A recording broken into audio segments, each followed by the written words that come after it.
Au nom du Père, du Fils et du Saint-Esprit. Amen. Mes chers frères et sœurs, nous célébrons une sainte typiquement de l'Église de France, Sainte Aude de Paris. Peu connue, je vous l'accorde, mais qui fait partie de ce mouvement de jeunes filles, de jeunes femmes qui ont suivi Sainte Geneviève. Sainte Aude est née à la fin du 5e siècle, l'époque de Clovis, à Meaux, juste à côté, à Sainte-Aude de maintenant.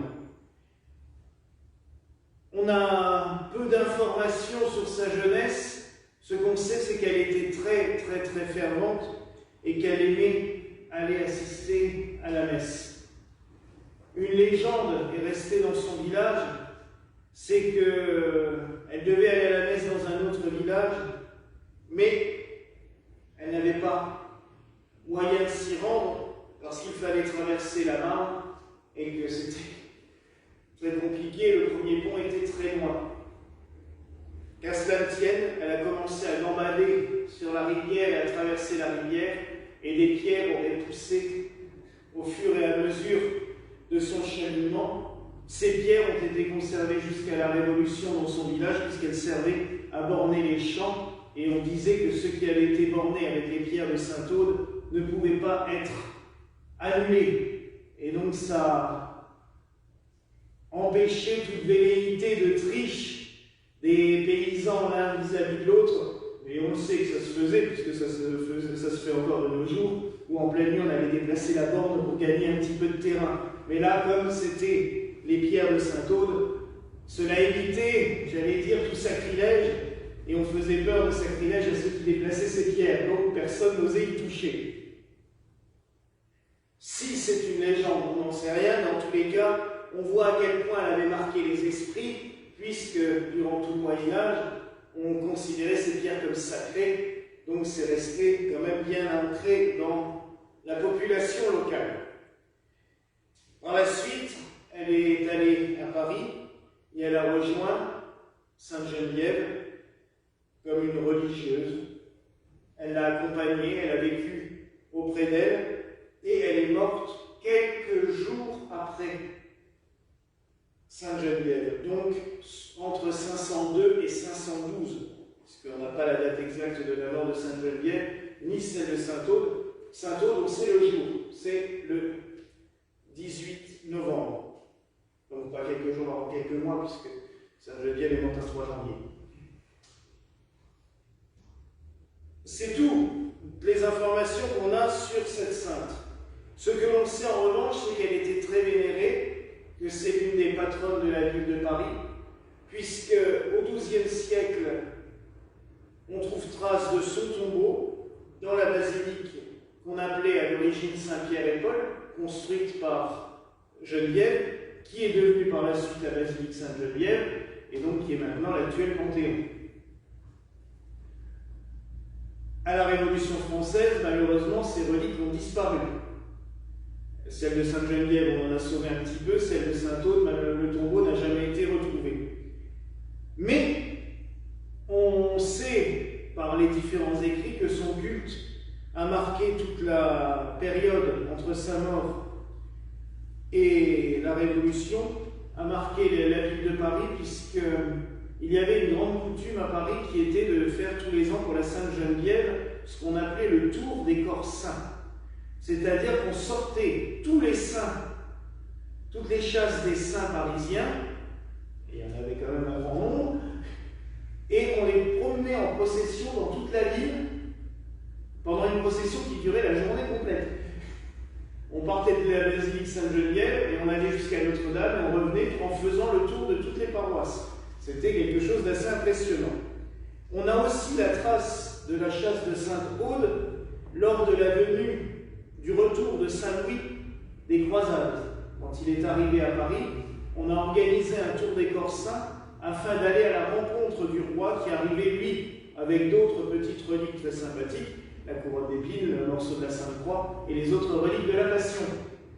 Et là, dans les écrits de cette époque, puisque tout était codifié, tout était noté et enregistré, on a la trace de la chasse de Sainte-Aude qui fait partie des Corsins qui sont venus accueillir la couronne d'épines et le roi Saint-Louis aux portes de Paris. Donc vous voyez, très peu d'informations. Néanmoins, ce qui est intéressant, et moi c'est toujours ce qui m'a beaucoup marqué dans ces traditions qui sont restées, c'est que des fois des saintes ou des saints très peu connus, leur nom demeure d'âge en âge. Et ça vous rappellera cette phrase du psaume, ton nom est inscrit dans les cieux et les générations te béniront. Ben là c'est cela. Sainte Aude, on ne sait presque rien, tout ce qu'on sait c'est qu'elle est sainte et qu'elle est vénérée.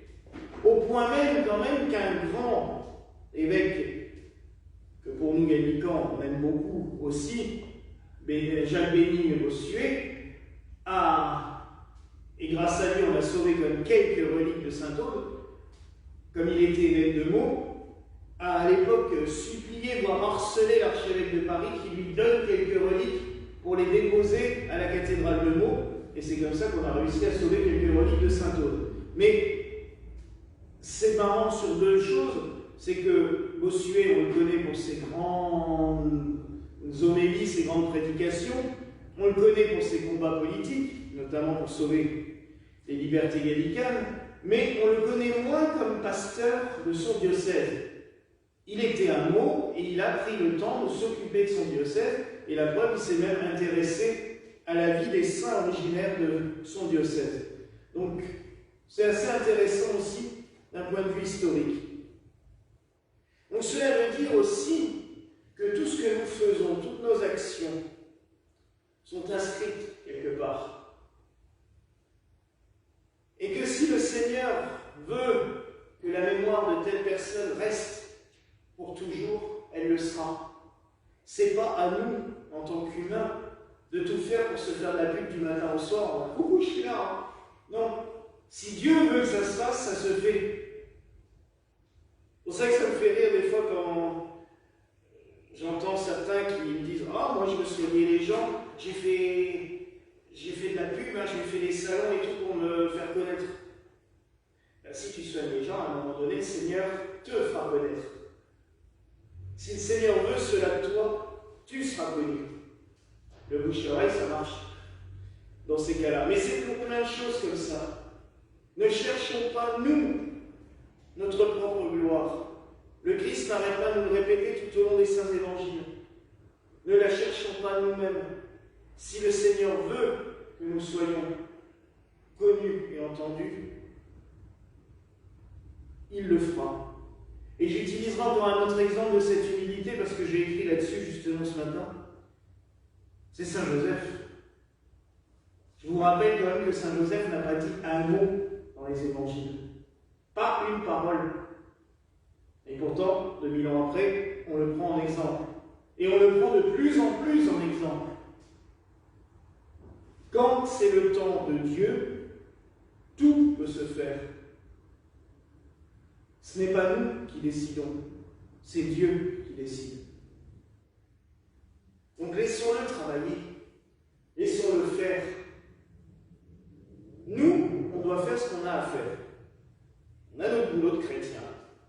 Voilà. Aimer, annoncer l'évangile, proclamer la parole. Si le Seigneur nous a donné des charismes, on les a sans doute découverts et on les utilise. Mais c'est tout. Le reste, ça viendra en surplus. Laissons travailler le Seigneur, laissons-le travailler dans le monde et laissons-le travailler surtout en nous. Parce que souvent ça, on oublie. On veut diriger, on veut décider, c'est la nature humaine, on est comme ça. Alors que quand on laisse Dieu travailler en nous, bah souvent on va beaucoup plus loin. Et on fait des choses qu'on n'avait pas prévues. Ça, je peux vous le garantir. Même des choses qu'on n'aurait pas voulu faire. C'est même encore plus drôle souvent. Mais si on laisse faire, il fait. Donc mes frères et sœurs, cette fête de Sainte-Aude peut nous aider aussi à faire encore plus confiance à Dieu. Parce que je ne pense pas que cette pauvre jeune fille d'un petit village à côté de la Marne penser que 1600 ans après, on la célébrerait encore dans les églises. Je ne pense pas du tout. Pour elle, elle a voulu vivre pauvrement, humblement, à l'ombre d'une sainte. Donc j'allais dire, c'est presque la garantie certaine de ne pas être connu, puisque si on se fait à l'ombre de quelqu'un de très connu, bah, du coup on a à peu près la paix. Ben non, encore 1600 ans après, on en parle toujours. Donc oui, mes frères et sœurs, prenons exemple sur l'humilité de sainte Aude, sur son abandon à Dieu, son abandon à la providence, et laissons, vraiment je vous le dis, laissons agir le Seigneur en nous. Voilà la grâce que je nous souhaite, au nom du Père, du Fils et du Saint-Esprit. Amen.